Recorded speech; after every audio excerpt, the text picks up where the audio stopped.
एक आम इंसान अपनी पूरी जिंदगी में शायद एक बार ही घर खरीदता है। जिंदगी के सबसे बड़े सौदे के लिए वो फूंक फूंक कर निर्णय लेता है। वो इसके लिए बजट बनाता है, जीवन भर की कमाई जोड़ता है, मकान की तलाश करता है, लेकिन इतनी सावधानी के बावजूद कई बार गलती हो जाती है। लोग फ्रॉड से लेकर कानूनी विवाद तक में फंस जाते हैं। हालांकि सभी बिल्डर या डेवलपर डिफॉल्टर नहीं होते हैं, लेकिन इक्का दुक्का धोखेबाजों के चलते आम लोगों का भरोसा उठ जाता है।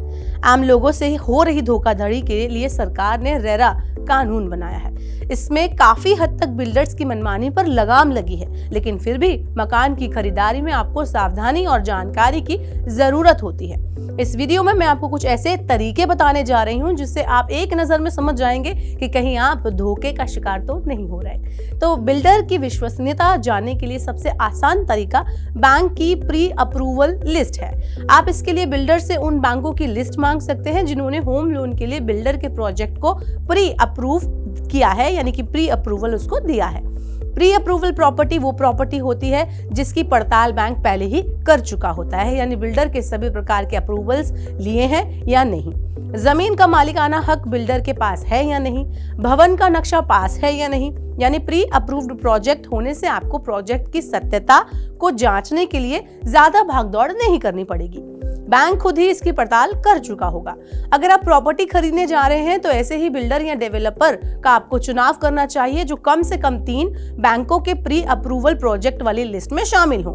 इसके अलावा बिल्डर का चुनाव करने से पहले उसके प्रोजेक्ट डिलीवरी का ट्रैक रिकॉर्ड जरूर आपको चेक कर लेना चाहिए। अक्सर देखा गया है कि कुछ बिल्डर आदतन देरी करते हैं। अगर बिल्डर के प्रोजेक्ट में देर हुई तो क्या वजह रही है और उस देरी की भरपाई को लेकर बिल्डर या डेवलपर ने क्या कदम उठाया है। अगर बिल्डर के प्रोजेक्ट 3 से 5 साल देरी से चल रहे हैं तो पूरी उम्मीद है कि आपको भी बिल्डर से पोजीशन पाने में पापड़ बेलने पड़ सकते हैं। अगर ये प्रोजेक्ट 5 से 10 लाख सस्ता भी मिल रहा है तब भी आप इससे दूर ही रहे, इसमें ही आपकी भलाई है।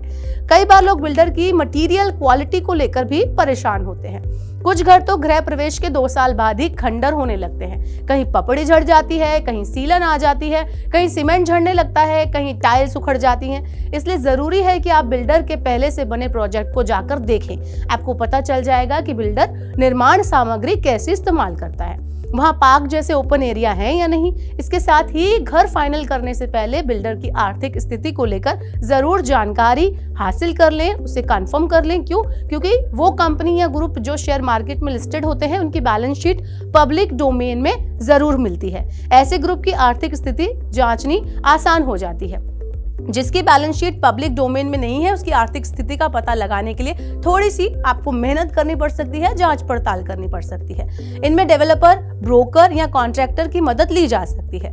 अगर बिल्डर दिवालिया होने के करीब है तो बेहतर होगा कि आप इससे दूर ही रहें। बिल्डर के फ्लैट को फाइनल करने से पहले जमीन की ओनरशिप भी जान लें।